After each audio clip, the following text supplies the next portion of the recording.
Asanteni kwa kuja, asanteni kwa kuwa na sisi hapa, lakini asanteni kwa kutukaribisha sisi ambao ni wageni wenu kwenye shughuli ya leo. Tumefarijika sana kwa ujio wenu na kwa burudani tuliopata.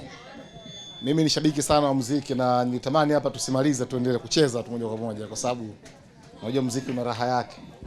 Na tumepata burudani nzuri, tumefurahi.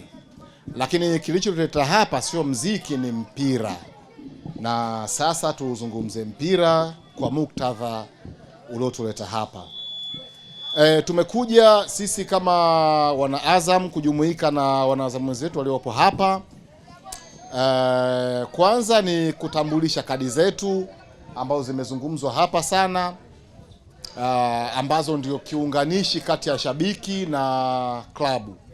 Unaweza kuwa shabiki tu, lakini kuwa na ile sauti ya ndani ya klabu, kuwa umeshikilia sehemu ya klabu, inabidi uwe na kadi, na kadi zenyewe ndio tumezileta hapa kwa sababu kulikuwa na maombi mengi ya wana Zanzibari kwamba hawapati nafasi ya kukata kadi za wanachama wa klabu, na leo tumekuja nazo. So kwa wale ambao watabahatika hapa wakate kadi, kwa wale ambao watabahatika siku zingine, tutaendelea kuwasiliana. Mwenyekiti wetu wa tawi Bwana Mbarawa anajua taratibu zote na ujumbe utafika kwa kila mmoja, ili kila mmoja apate kadi, ajivunie kuwa Azam FC. Tawi hili sio geni, halijafunguliwa leo, lina siku kadhaa, miaka kama miwili sasa tangu limefunguliwa na linazidi kusonga mbele. Katika risala iliyosomwa hapa na Mama Kichuya ambayo na mzee wetu amejaribu kudosa pale, jambo kubwa ambalo limezungumzwa ni uendelezaji wa vijana. Yale yote yalotajwa pale, ujumuishi wake ni kwamba kuna kiu ya kuendeleza vijana ili kutimiza ndoto zao. Hawa vijana wetu wana vipaji sana, lakini mpira sio mchezo wa mtu mmoja mmoja kwamba yeye peke yake anaweza tu akacheza. Lazima awe na wenzake, maana yake lazima iwe timu. Na ili lazima iwe timu, lazima ina watu wa kuwaongoza wale. Na wenzetu wa Zafsa wametuchagua sisi tufanye nao kazi ya kuendeleza vijana wetu. Na hiyo ndoto yetu sisi. Sisi ndoto yetu ni kuwaendeleza vijana ili waweze kufikia ndoto zao. Wao vijana wanapofikia malengo yao wakawa wachezaji wakubwa, sio tu wanasaidia taifa, lakini wanasaidia familia zao. Ni jambo kubwa sana. Tunaangalia sasa hivi AFCON inaendelea kule. Tunaangalia vijana wetu. Kuna wachezaji wengine pale wanacheza Ulaya, au wengine ni wa Tanzania lakini wamezaliwa Ulaya, tunawaona pale. Lakini kuna vijana wetu ambao wamezaliwa kwenye mitaa yetu, wamekuwa hapa, wako pale. Wale ni muhimu sana kwenye kuwafanya vijana wengine hapa waamini kwamba na wao siku moja wanaweza kawa kule juu. Wakiwa wanaona tu wachezaji ambao wamezaliwa Ulaya wanacheza, wanaweza wakaamini kwamba ili ufanikiwe vile lazima uzaliwe Ulaya. Lakini vijana wetu wametoka mitaa yetu, wakina Faisal wako pale. Vijana wetu wanaamini kabisa kwamba na mimi siku moja ninaweza nikawa kama Faisal.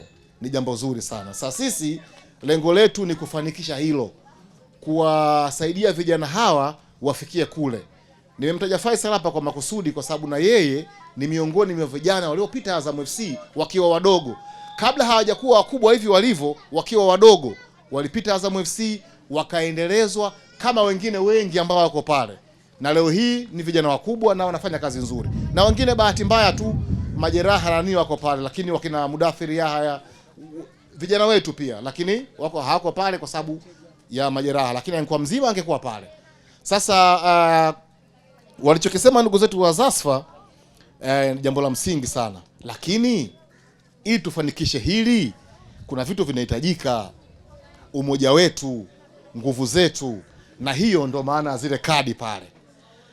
Watu wote ambao familia hii ya Mbarawa, kwa maana kwamba ya tawi letu hapa, wakifanikiwa kuwa na kadi za Azam FC, Azam FC itapata nguvu ya kuweza kurudisha kile kiasi kwa watoto wetu na wenye wakafanikiwa.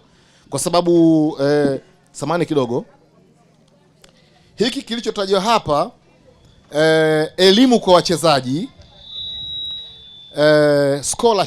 scholarship ni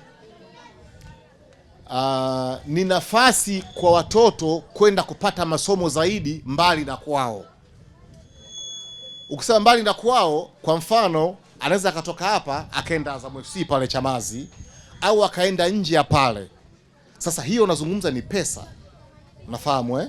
Kwa hiyo lazima tushirikiane kwenye hili, na kushirikiana kwetu sisi sio uje utoe mchango, kata kadi, nunua jezi.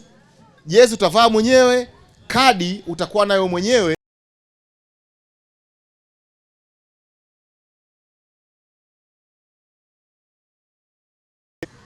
Kwa kununua kupitia kadi yako, kwa sababu ile kadi inakuwa ni kama wallet, kama pochi ambayo unaweka pesa zako, yaani kama mfuko wako au akaunti yako ya benki ambayo unaweka pesa zako.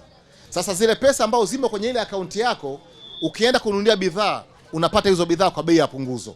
Hiyo ni faida pia kwako, kwa sababu kama ungenunua kitu kwa shilingi 30,000 na unanunua kwa shilingi 25,000, anayepata faida ni nani? Ni wewe mwenyewe. Ile 5,000 yako tena unaweza kufanya kitu kingine na maisha yakasogea.